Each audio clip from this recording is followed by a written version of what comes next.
Сіздерме, бүгінгі менің тақырыбым жарықтың жұтылуы дегеніміз не? Күн сәулесін біз ақ жарық ретінде көреміз. Осы ақ жарық 7 түстен құралады. Оны Исаак Ньютон ашқан. Ол жарық сәулесін шыны призма арқылы өткенде 7 түске боялды. Қызыл, қызғылт сары, сары, жасыл, көгілдір, көк, күлгін деген түстер. Кемпірқосақ та дәл солай пайда болады. Тамшыдан өткен сәуле 7 түске жіктеледі. Мұнда су тамшылары призманың рөлін атқарады. Ал енді тәжірибе өткізейік. Қатты қағаздан дөңгелек қиямыз. Дөңгелектің ортасына қарындаш орнатамыз.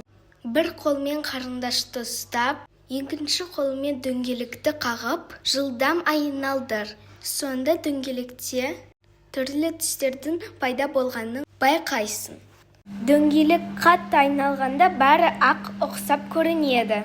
Қалай бізге шөп көрінеді? Басқа түстер жұтылады, ал жасыл түс шағылады. Қалай бізге бананның түсі көрінеді? Басқа түстер жұтылады, ал сары түс шағылады. Қалай бізге көк гүл көрінеді?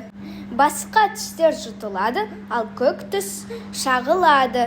Қалай біз қара және ақ түсті көреміз? Қара түс басқа түстерді жұтады, ал ақ түс ақ сәулені шағылыстырады. Есте сақта, жарық сәулесі шағылады және жұтылады. Осы құбылыстың арқасында айналадағы нысандарды көреміз, түсін ажыратамыз.